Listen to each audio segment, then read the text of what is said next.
Om Sahana Vavatu Sahana Bhunaktu Saha Viryam Karavavahai Tejasvinavadhitamastu ma vidvishavahai. Om Shanti Shanti Shanti.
So the next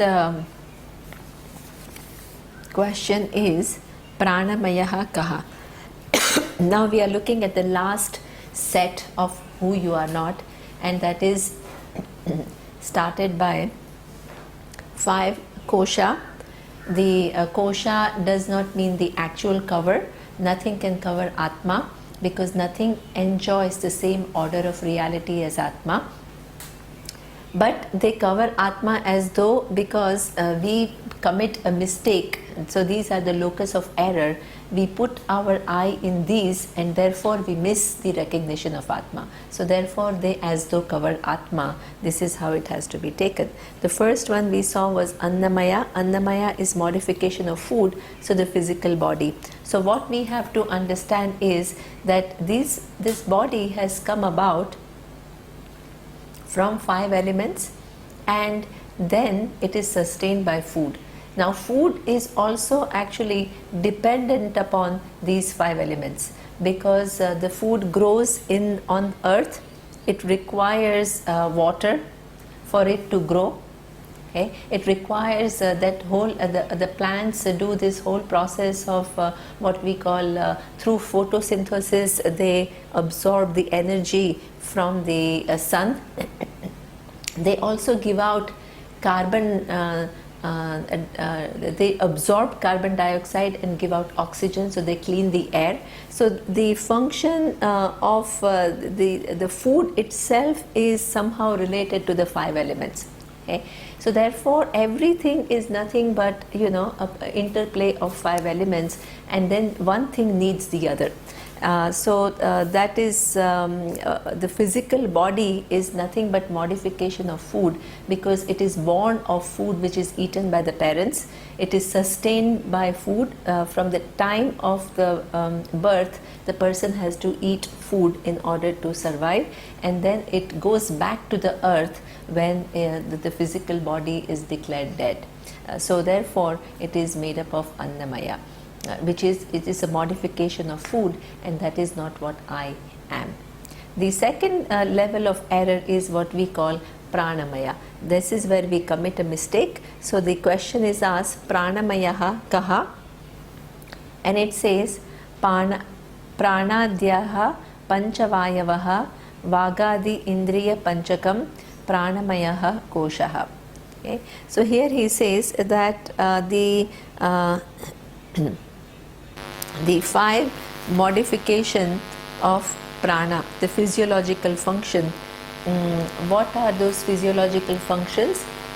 Those are the breathing in and breathing out, which is what we call respiratory function. Then the second is circulatory function. The third is digestive system. Then the fourth is evacuation system, and the fifth is what we call the last breath that we take when we actually the prana leaves the body. Okay, so these are the 5 functions of prana, and our identification is very much with this pancha prana, because any lung based disease or whatever that we have, so you say I am sick, with that, or digestive system problem that you experience, you attribute it to I.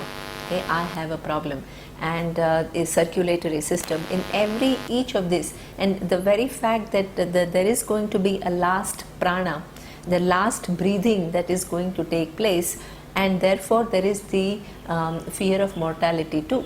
So that means you can understand the identification with prana is not something which is ordinary. There's so much fear that we have about mortality, it is very much connected to the fact that our breathing is going to stop, which will then make all the organs fail, and then we will be what medically declared dead. Now,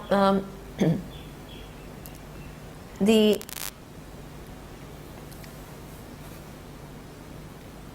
prana itself, and this is why in the pranamaya kosha there is the sense organs, organs of actions are also included. Okay, so what it talks about is the not only the panchavayavaha, which are all called, they are given they are not given the name. Okay, so they are the 5 organs of action, as we have seen before. They are speech, hands, legs, organs of excretion, and organs of procreation. So these are also included in pranamaya kosha, because without that respiratory system, none of these are capable of working.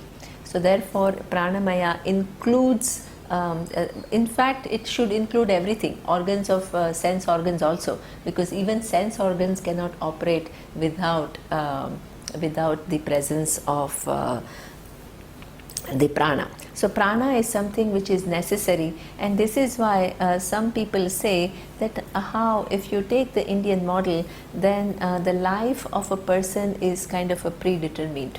Okay, how long you are going to live is something which is coming, that is determined according to the prarabdha karma.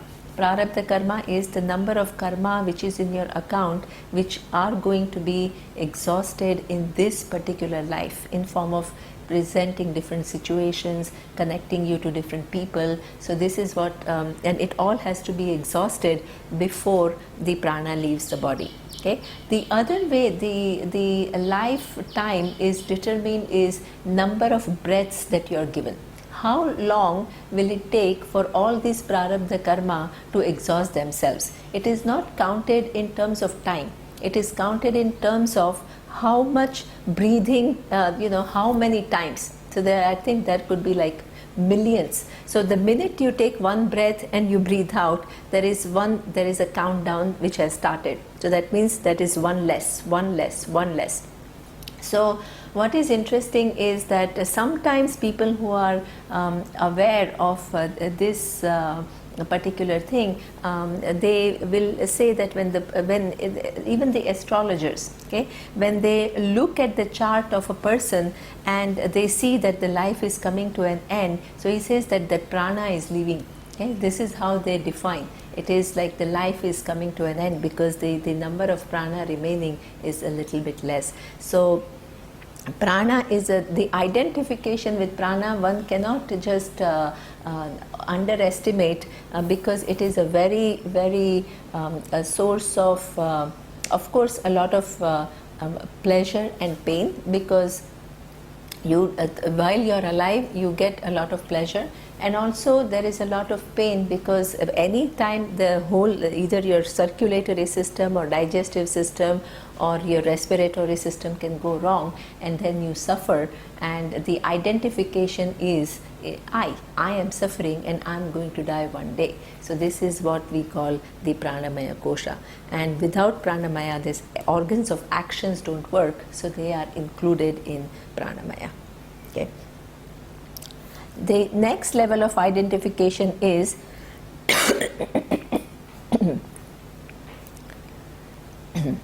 Manomaya. So here he says Manomaya Kaha. The what it says is what is the third level of cover, where again we have an identification with that. We think I am that, and therefore we miss the reality of Atma, and that is Manomaya is the mind. Okay? So here he explains what is Manomaya. Manomaya kaha manascha gnanendriya panchakam militva yo bhavati sa manomaya koshaha. Here the Manomaya, what is very important to recognize is that here it is defined as the mind as well as the 5 sense organs. Now this is what is very important, that somewhere else it may not be defined in the same way. Many times Pranamaya includes only 5 pranas and Manomaya includes only the mind. Okay? But here they have done in a way that Pranamaya along with the physiological function, which is organs of action, and mind with sense organs. This is how they have divided, and this is just a given classification. The point is not to get stuck in, oh yeah, but in that Upanishad Manomaya is defined as only the mind, and here it is along with the sense organs, so why is it so? The point of the whole thing is that it actually is conveying something, okay, and it is not to be taken at an absolute level. Okay. The prana is very much connected to the body being alive and is able to function, so the organs of actions are taken. Okay. And mind is something for sense organs to operate. Okay. The reporting all goes to the mind, and the mind is the one which processes what is reported by the sense organs. So therefore that given connection, in fact you need prana also for the sense organs to work. Okay? But that given relationship of sense organs doing that particular job of reporting to the mind, and the mind assessing it and feeling things and deciding things, and this is why that connection is given. Now the point of the whole thing is whether you put that in one place or the other, it doesn't really matter. What it shows is none of this you are. Whether it belongs to prana or it belongs to mind, in any case you are not the sense organs, and you are not the organs of actions, and you are not the pancha prana, and you are not the mind. Okay, that is what has to be understood, rather than getting totally carried away by a given classification, because that classification can be different somewhere else. Okay, so one then has to understand that the intention is to show who you are and who you are not. Okay. So now here it says that mind, so the mind is again defined differently. Here it doesn't actually talk about what is the mind, but mind can, as I had mentioned earlier, it can be looked at in 2 ways. One is the place where the emotions take place, the seat of emotions is what we call mind. The second way to define mind is that which actually, when the sense organs report, okay, there is this the data which is coming in, and the data is going to be processed, and that processing of the data leads to what we call sankalpa and vikalpa. Okay, you have all these data coming to you, and then you will say, should I do this or should I do that? Okay. Is this the right thing or that is the right thing? So this is something which happens in the mind when the sense organs report a given data. Okay. So therefore this mind is defined as the seat of emotion, as well as that capacity of mind of that, receiving the data and then basically creating certain vrittis through which one begins to process the data. Okay. And the Gnanendriya is the 5 which we have seen, the eyes, the ears, the nose, the skin, and the taste. Okay, the tongue which can taste. So all these are included in Manomaya. So what has to be understood is that you are not the mind. Okay? How do you then understand that you are not the mind? Because in fact this particular given mode of mind, which includes emotions, actually what is it? Okay, you may think that you have been sad for, or you've been depressed for 6 months, okay, but in effect what happens is that every thought, in fact one day has about 60,000 thoughts, according to somebody, that we have about 60,000 thoughts, and no one thought is actually one thought is quite independent of the other. The thought comes and the thought goes within matter of seconds, okay, and then another thought emerges and that also goes. So if every thought is a new thought and each one is distinct from the other, how you can make the claim that you are, it's not like you have the sadness thought from morning to night for 6 months, because of which you call yourself depressed. Okay? But what happens is that why do you call yourself largely depressed? Because the mind has what we call associative thinking. Associative thinking is that even though one thought is independent of the other, we have a tendency to build on thoughts. Okay? So for example, you say that, oh, I'm feeling down today. Okay? That is one thought. That is an independent full thought. Then you will have a second thought which is kind of a related thought, where you say, oh, nobody is talking to me. Then the third thought is, oh, I'm so lonely. The fourth is, nobody cares for me. So that means that one thought, even though all these four thoughts are quite independent, they are all connected in a given way. This is what we call associative thinking. Okay? And therefore it gives a picture. It gives a picture of, oh my God, this is how I'm feeling. This is how I am. Okay?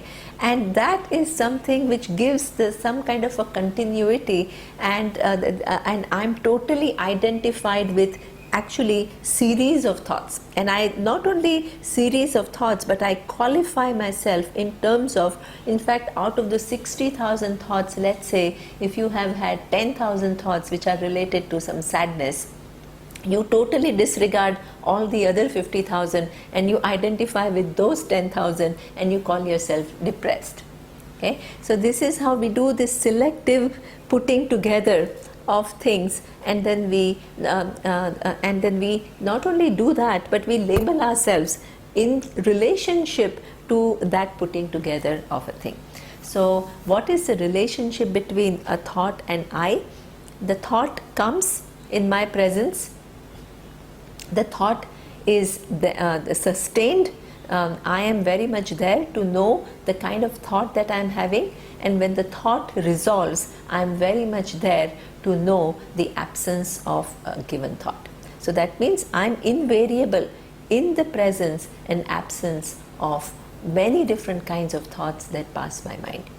And if you go back to the different avasthas that we were talking about here in the previous one, previous category, which we negated the three different things, sets of things that I am not, we saw the three different states of experience in form of waking, dream and deep sleep. So every day, what is very important to understand, we are given the experience where there is thoughtlessness, which is in the deep sleep.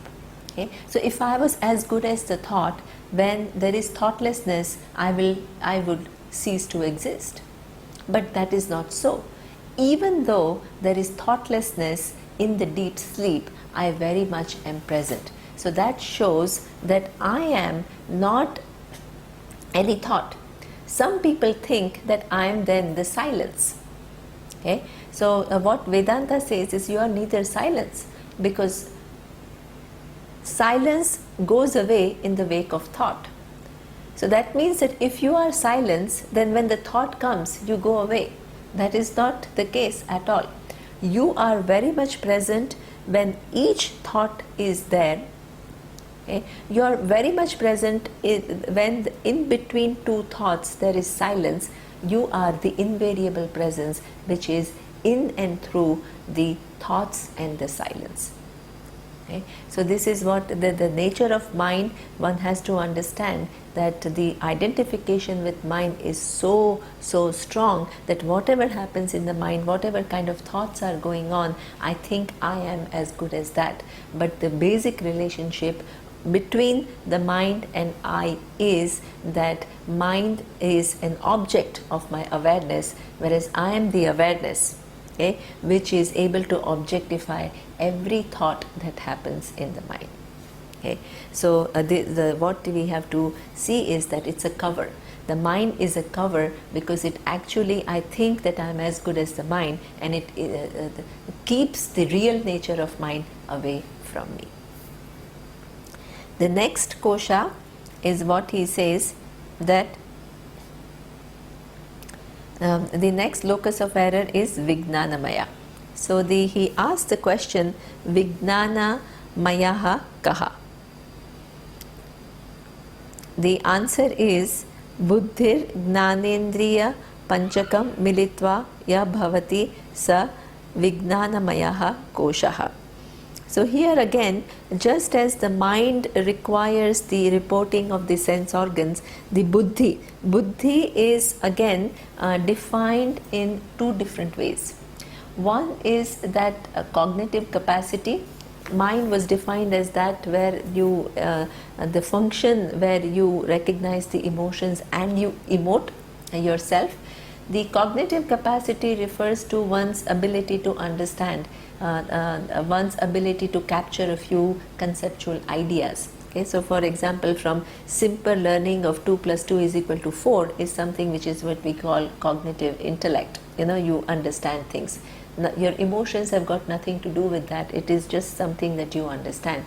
And it also involves all the higher learning of math, physics, all kinds of sciences, human sciences, social sciences. Everything is done through this cognitive capacity. Okay? So you make sense of data. Social sciences is also the same. You look at the social structures and you make sense of it, and you make some theories about it. Psychology is you look at the mind, you see the experiences that the person has had and the kind of personality the person develops, and they correlate and say that if you have had similar kind of experiences, the likelihood that you will have that kind of an orientation is highly likely. So it all works by observing and then making sense of all the data. So this is why we call, that is also what we call the cognitive capacity, which then, the first is sankalpa vikalpa. We have seen the mind. It just receives the data and it creates all the possibilities. And the Vijnanamaya is then, now having processed the data, it makes a certain sense of that. And we all the theories come out of that cognitive capacity, where you make sense of the data that is provided by your sense organs. Okay. Now the buddhi also refers to not only just the cognitive capacity which is making you understand things, but also it's something which is used in decision making. Okay, because let's say I have I understand the situation to be like this as a result of my cognitive capacity, but I also have to then many a times guide my actions based on what I have understood. So therefore that buddhi also refers to that decision maker, okay, that sankalpatmika manaha. So that means it says, okay, now this is the situation, this is what I'm going to do. Okay? And this is where people define our identification with that is in fact so strong that even our prayers emerge from that. Okay? So this very famous Gayatri mantra, which is asking the Lord Sun to take the mind in the right direction, okay, take oneself in the right direction so that one makes proper decisions with certain clarity, with certain objectivity, also implies that you are identified with this capacity of the mind and you want it to be improved. Okay, the buddhi, and you want it to be improved. So that is something which is a strong identification, that the decision making. In fact, a lot of self-help people would also tell you that who you are today is a result of all the decisions that you have made in the past. Okay? So that means that my sense of I is so much related to this the capacity to understand and make the decisions. Okay. There is a third aspect of this Vijnanamaya Kosha, which is what we call Kartrutvam. Kartrutvam is something which is a very basic kind of an identification, which is what we call I am the doer. Okay. I am the doer who has to receive the data, make sense of everything and make the decisions. Okay. So that also, that Vijnanamaya also refers to this Kartrutvam. The Kartrutvam is a very integral part of one's identity, and in fact a lot of discussion, the orientation of I have to do something to get something is so strong that in Brahma Sutra, for example, a lot of arguments with reference to the nature of reality refers to that what is the nature of this pursuit? Is it knowing the nature of Atma, the I, which is already there, or is it doing something? Okay, after knowing it, does one have to do something, or is it before knowing one has to, in order to know it, one has to do something? Okay, so that doing is something which is so very deeply integrated, and that is what, in fact, it shows that that is what who you are not. You are not the doer. Okay, the doership is a given function of the mind, where you have this I, where even though it is a thought, you feel I am the doer and I have to use this faculty of mind, I have to use my sense organs, my organs of actions, and I have to do something. And that is what we call Vijnanamaya Kosha. That is what you are not. Okay, why you are not that? Why you are not a karta, and you are not the cognitive capacity, or you are not the decision making person?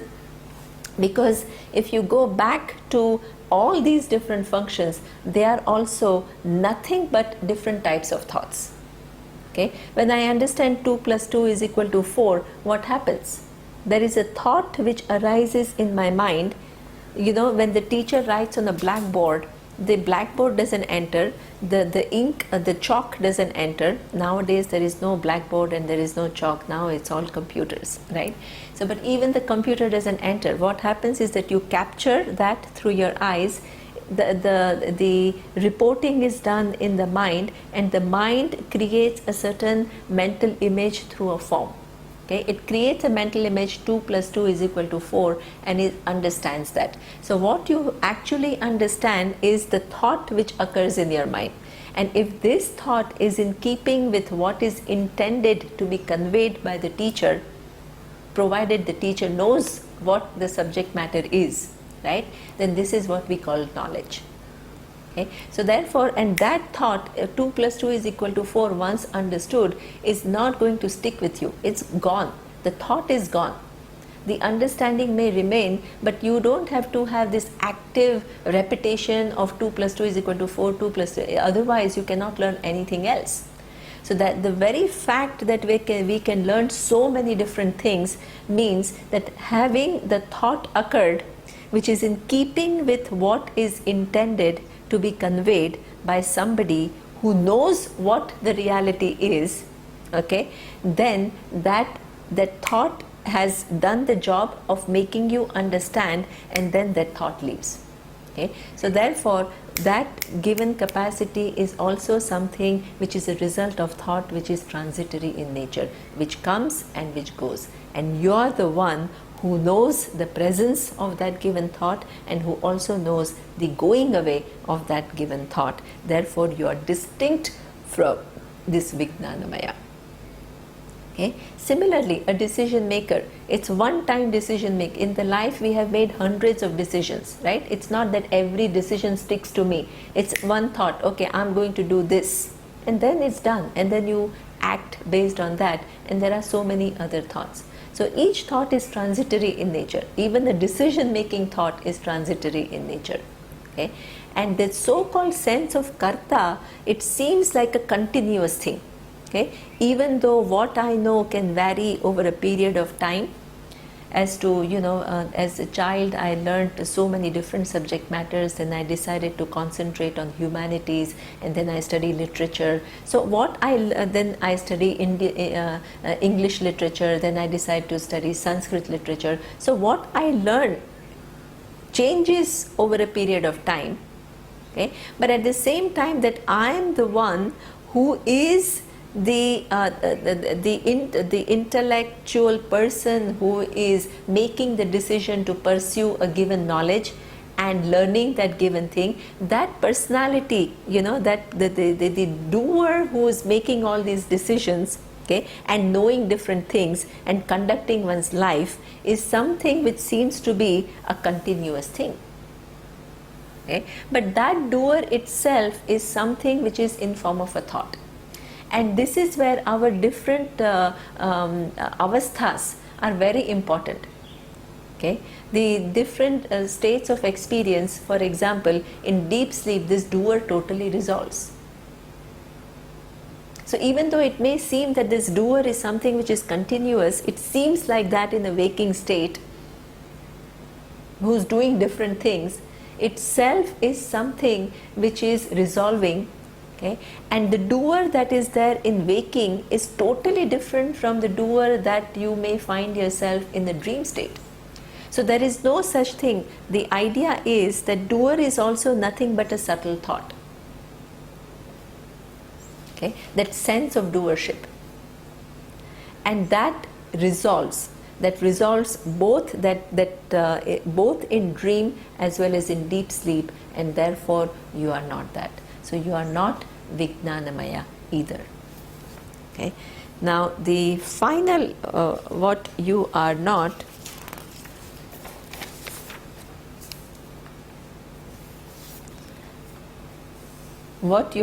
is what it says, Anandamaya. So the question is asked, Anandamayaha kaha? So the answer is, Evam eva karana sharira bhuta avidya stha malina sattvam priyadi vritti sahitam sat anandamayaha koshaha. Okay.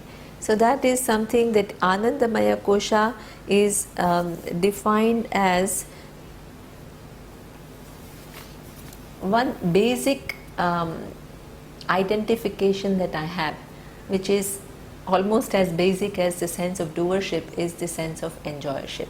In fact, the sense of enjoyership is much more fundamental, because every action that I perform as a karta, which belongs to Vijnanamaya, is something which is based on my wanting to enjoy a certain result of action.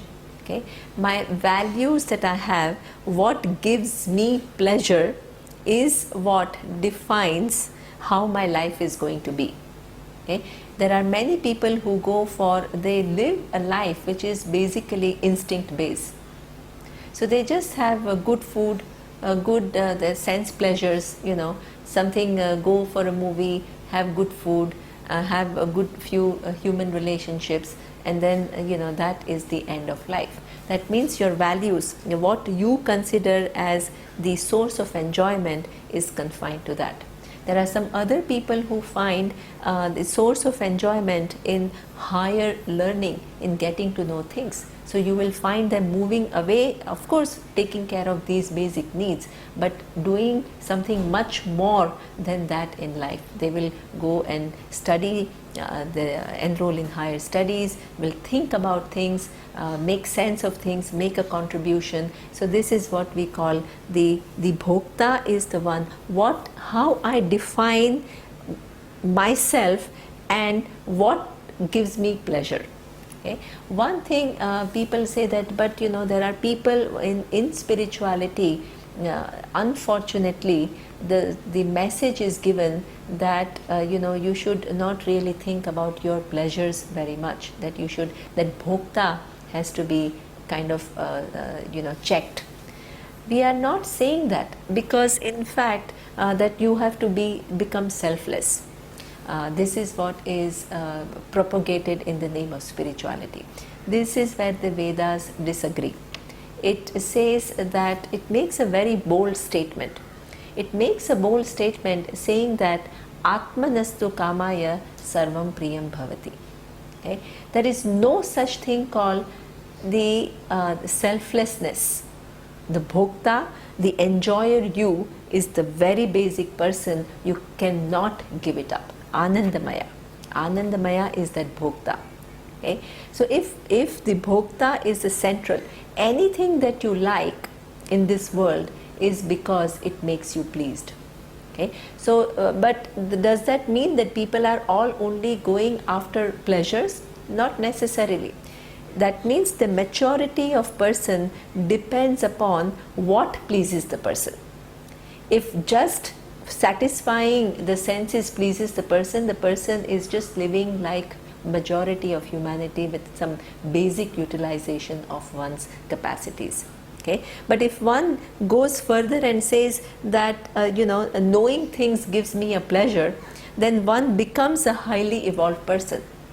Or people can say taking care of my personality, okay, or taking care of my human growth is something which is important to me, then that person is evolving. The person will take psychological care in taking care of one's emotions, one's attitudes, one's behaviors. So that is something which is, again, how? Because it is pleasing the person. The person feels fulfillment in becoming bigger. The person feels fulfillment in becoming somebody who knows many more things than just satisfying some basic needs. So that means everything is done for the sake of pleasure of oneself. Then what if you do service to humanity? Is this selfless? That is also not selfless, because you have evolved to an extent that you get pleasure out of not only taking care of your own personal needs but helping others in many ways. Okay? So that is also, when you think it is something which is pleasing you, ultimately it is not selfless because it is pleasing you. You will not do it until it pleases you. So that means what pleases you will indicate how mature you are, because there are degrees of different things that can please you. But ultimately everybody, the center is Bhokta.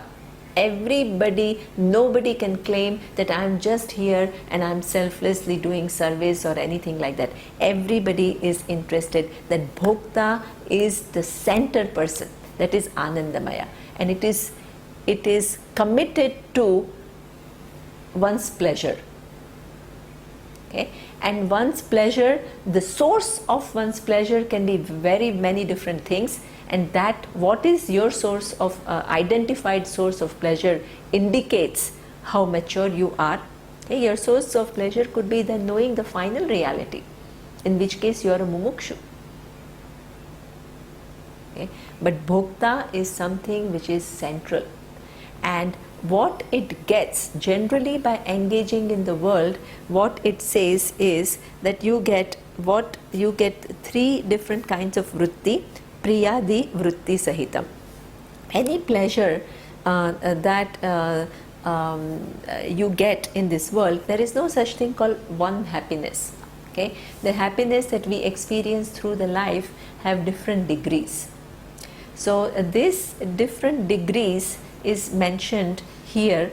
One is what we call priya, which is the second is moda, and the third is pramoda. So these are just three different degrees. How do we define that? Okay. So last time when we were at the Kodaikanal retreat, I gave an example which is what I am going to repeat this time, because we were going to go to, we had a retreat in this beautiful resort in Mangalakombu, which is about 1 hour from Kodaikanal. Okay. So then we were going to go to Kodaikanal one day, and then somebody had invited us for lunch, and Dustin wanted to have palak paneer. right? So that means that we were just making a plan, we were going to go there on a given date. So just by the idea that, okay, I'm going to get palak paneer 2 days from now, made Dustin happy. Okay, so this is what we call Priya. Okay. Now the pramoda is the day arrived and we were going towards the resort, and then we reached the resort and finally there was lunch in front of us. Okay. So there is the dish came, which is palak paneer, very aromatic and very nice and warm and sumptuous. And then Dustin looks at it, and the degree of pleasure is more than when 2 days ago he was thinking about it. Okay, so that means there is a difference in degree. So that is from Priya, it has moved to Moda. Okay, and finally he takes a bite and he eats it, and he really enjoys the taste of it, and this is what we call pramoda. Okay, that is really the totally satisfied, that is the much more in degree than when he was thinking about it 2 days ago, and also when it was right in front of it, when he was right in front of this dish. Okay, so therefore you have different degrees of happiness. And every pursuit, in fact we are interested in our own well-being, and every pursuit that we perform is meant for us to have that kind of a satisfaction. And so the first attempt is that I get some satisfaction, and second pursuit then becomes how to maximize it. Okay, how to move from Priya to Pramoda, because we are not just satisfied with just being happy. And having moved to pramoda, how to retain that pramoda. So whole life goes in searching for creating conducive situations, okay, which will bring me closer to what pleases me, then intensify that experience so that I can get the highest pleasure, and then try my best to retain it so that I can continue to have that pleasure. So that is something which is an orientation of a scientist, whether the person is is getting a kick out of solving some very complex equations, or somebody who is just looking for some nice food to eat. That is basically a human commitment, and this is where my identification is, my personal fulfillment. Okay, so bhokta is anandamaya. It is not something which is ordinary.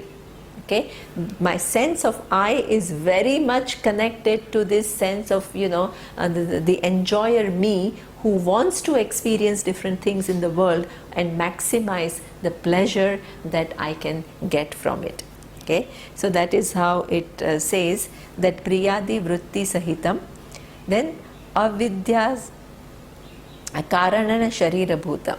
Okay, so that bhokta is something which is even when the physical body and the subtle body dies, okay, as long as I think that I am the doer and I am the enjoyer, okay, the causes remain for me to come back again, take different births with different physical body and different subtle bodies to enjoy different things which I think will fulfill me. Okay, so that is something which carries on, that bhokta carries on. So this is why we say that it creates a samskara. The way you have lived your life, will have certain mental image of, you feel that you have not done everything. Unless you have gained the knowledge of what is the nature of I, you will feel a sense of non-completion. And non-completion, then you will also have some idea with reference to what will bring that completion. So this is what we call, which forms samskaras. We are born with a certain inclinations, certain frame of mind, with which we then decide, okay, now I need to engage in the world in this particular manner to gain the fulfillment that I am seeking. Okay, so that the samskaras or the things are carried on. So karana sharira, which is all due to what? Ajnana. Okay, this bhokta, me, I am this limited person who is an enjoyer, who has to engage in the world through my actions, okay, to maximize my pleasure and well-being, is again what we call avidya kritaha. It is due to avidya, not recognizing who I am. Okay. But you can see the identification with this bhokta is something which goes on not only in this life but also through lifetimes, life cycles, that me, the person who wants to make the best out of the world and make my fulfillment the highest possible degree, okay, of highest degree. Now this bhokta, I am not. Why am I not? Okay. So again, it's one thing is to say, yeah, okay, this is the person who is involving. That is again, if you look at it, what is this bhoktrutvam is another mode of mind. Okay. Just as your emotions are a given mode of mind, your cognitive capacity with which you understand is a given thought which occurs, through which you understand different things. Your kartrutvam is also a given thought. Even this priya, moda and pramoda is also nothing but vritti. Okay? So what happens when there is ananda? When you experience different degrees from priya, moda and pramoda, what happens? Okay? So what happens is that you, the bhokta who wants to enjoy, is the person who thinks that this given object will satisfy me. So you perform the actions to get that object. Okay. So now the bhokta is a seeker who wants to have that given object of pleasure, and if that bhokta is successful, the bhokta means enjoyer. Okay, the person who wants to enjoy that given object to which one attributes one's happiness. Okay. When that object comes, when the person is able to get the desired object, what happens is that there is a kind of a vritti that takes place where the seeker sought, the seeker me of a given thing, and the sought of which is a given thing which I am seeking, that there is a resolution. I want the promotion. The promotion has happened. Okay? So the seeker in me, the bhokta in me, is resolved for a while, because what I was seeking, the promotion, is what I have. Okay? That resolution leads to, there is a vritti which makes me recognize that what I have sought is what I have got. And that resolution is making me a person who is a non-demanding person. Okay? And that the extent to which that vritti is able to resolve my sense of lack or sense of wanting or sense of incompleteness, to that extent I will feel happy.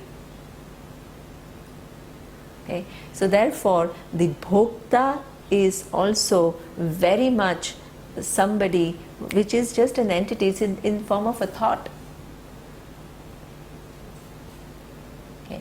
Similarly, if you look at the avasthatraya, which is very important, in the deep sleep, the so-called me, the bhokta, the person who wants to engage in the world to get the fulfillment that I am searching for, is also resolved. That bhokta is no more there. In dream, it can become a totally different bhokta. Okay? I am lying down here with a completely full stomach after eating idlis and dosas, and I can dream that I am really hungry and I want to sit in a cafe in Paris and I want to have some a nice croissant, okay, and that I am going to have. So that bhokta is totally different from the bhokta who has just eaten the idlis and gone to sleep. Okay? So therefore the bhokta is also variable. For some hours it is not there at all. In dream it's a different type of bhokta, and while I am enjoying in the waking, it is nothing but thoughts which is transitory. So each of these thought is transitory, and therefore this is what I am not. So all these 5 identifications that I have, where I'm so deeply connected, who I am is so deeply connected to these 5, is shown to be covers for Atma, because I take myself to be all of this, right?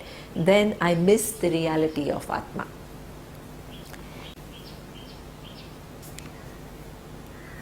So here he says, Etat Koshaha Panchakam.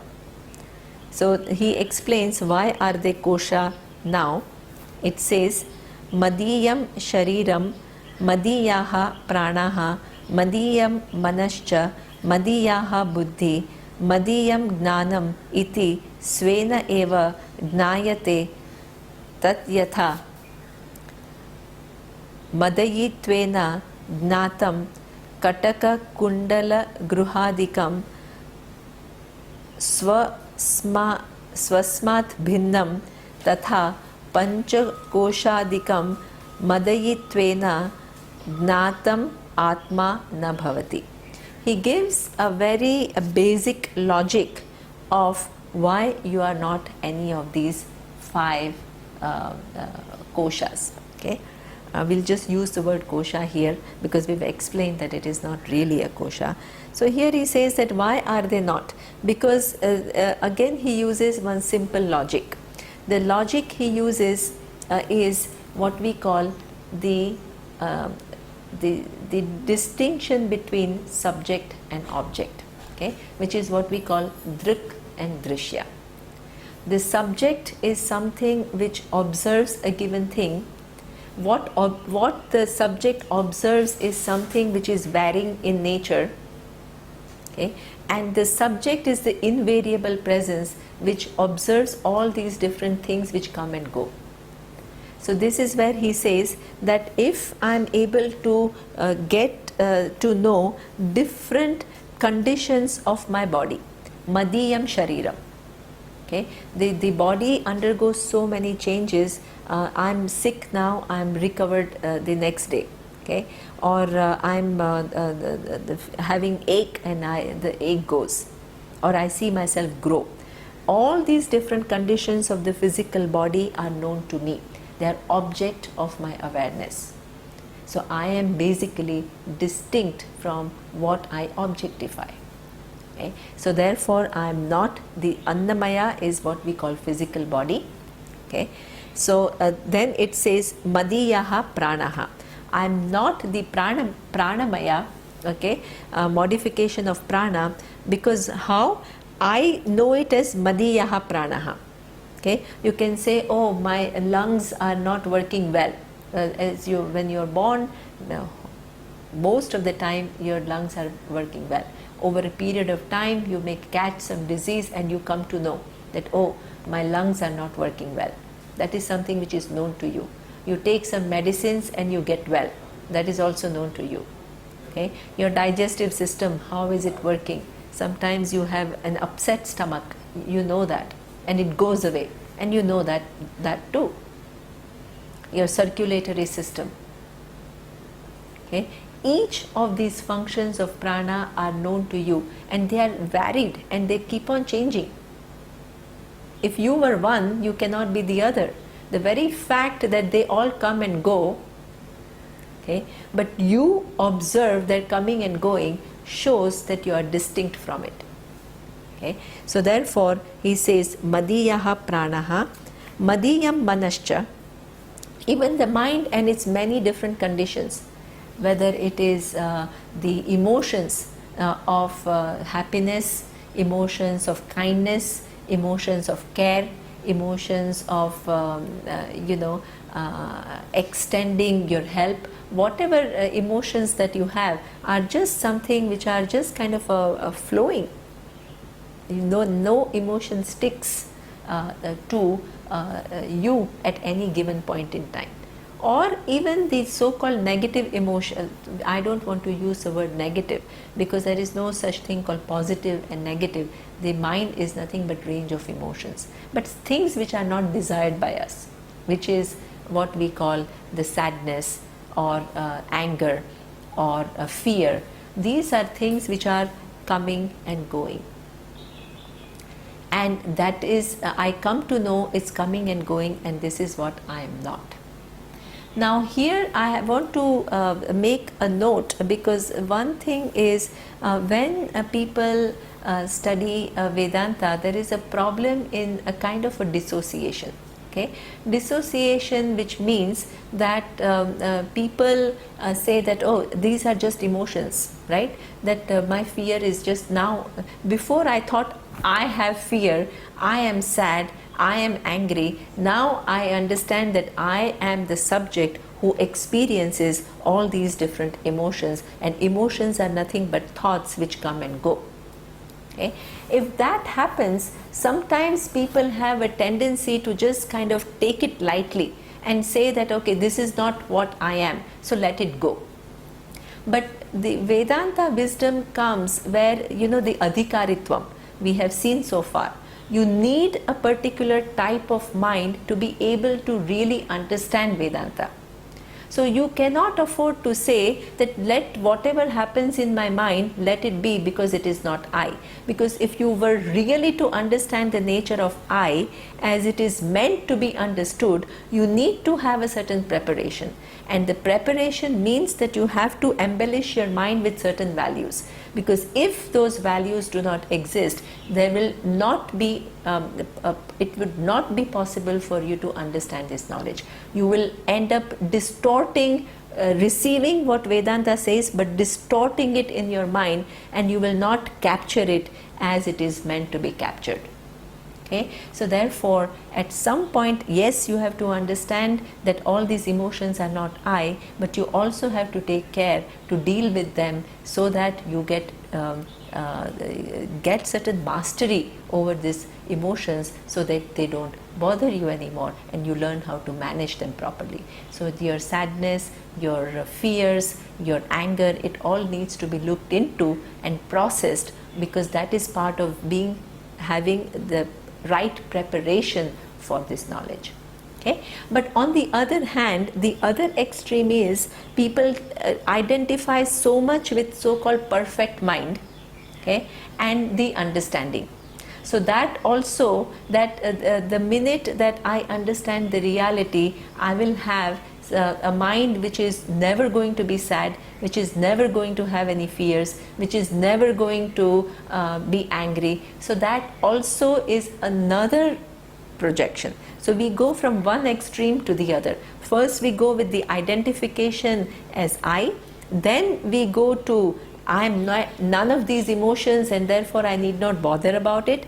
The third thing is that if I were to understand, I have to have all this totally eliminated in my life. So there is no such thing called total elimination of that. Okay, because mind is an instrument, it is programmed, and it is so many experiences have taken place in this life which has given you a given orientation. Of course, with your understanding and your effort, you can change the orientation, and you can help yourself, and you can have a certain mastery over your emotions. But if you decide the goal is that I'll never be sad, it is going to be impossible.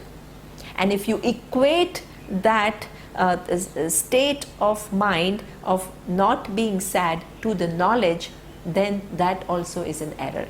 Because what we are understanding is that I'm distinct from whatever happens in my mind. Okay, so the whole understanding has to be very, very properly taken care of. Otherwise, it's a simplistic kind of a thing to say I'm not the mind and let's go, and I'm not the buddhi. Okay, so the relationship has to be properly understood. But the fact remains that it is an object, it is not the subject, so it is not I. So I'm already free from different conditions of my mind. Madiya buddhihi. Okay, so this buddhi, the cognitive capacity, the sense of doership, the decision making capacity is all known to me. Okay, I make decisions, that's over. I'm free. I don't, the status of a decision maker doesn't stick to me. Okay, my cognitive capacity, I understand something, it's gone, the thought has gone, it doesn't stick to me. Okay, I'm basically free, everything comes in my presence, it does its function and then it goes away. This is not who I am. Vijnanamaya also, the buddhi madiya gnanam iti svena gnayate. Even any knowledge that takes place, okay, which also can, or any pleasure that takes place, is all nothing but different antahkarana vrittis. Knowledge, as I said, when I understand that thought, having understood, the thought goes away. Pleasures that the seeker sought is resolved, and then that vritti, again the seeker arises. So that is something which comes and goes. This is not what I am. So he gives an example and he says, Kataka, Kundala,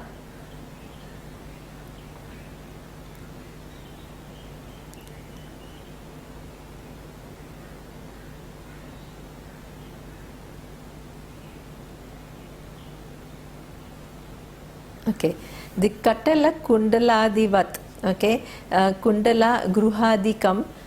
So he gives a different examples to indicate what is subject and what is the object. Okay, so here he says that Kataka is bangle, Kundala is earring, and Gruha is house. Okay, so that means that what is interesting in this example, this all the three are objects. House is an object. Okay, so the body can be equated to a house, because among all the different houses you have a specific relationship to a given house, but you don't conclude that it is I.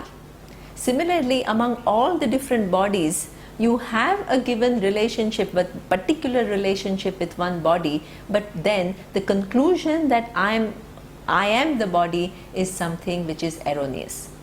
Okay, because it is just like an object. So then there are something which he says that bangles and the earring, the things which are sometimes embellishment or closer to you, okay, things which you love, things with which you identify, things that you go for. Okay, so they represent these things that all the different things that we go for, which we think that as a doer I have to do something to engage in the world to get something, okay, or this is meant for my pleasure. All these things are just as the bangles and the earrings and houses are an object. All these 5 different locus where you identify yourself are equally an object. They are an object, they are not the subject you. Okay. So then everything is now negated. The next question is asked, if all this is what we think we are.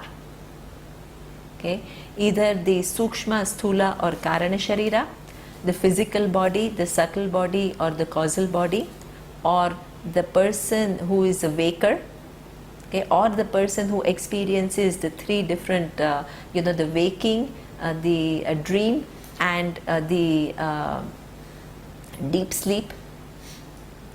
So the waker, who is basically considered to be the person who goes through different states of experience, or these 5 levels of error that we make with reference to who I am, with reference to the physical body, the functions of my prana, the functions of my buddhi, my mind, and my sense of being the enjoyer who has to engage in the world to enjoy myself. These are all not who I am. Then the question is, what is Atma? So the next question, Atma Tarhi Kaha, which we will see next time. Om Purnamadav Purnamidam Purnat Purnamudachyate Purnasya Purnamadaya Purnamevavashishyate. Om Shanti Shanti Shantihi. Om Shri Gurubhyo Namaha. Harihi Om.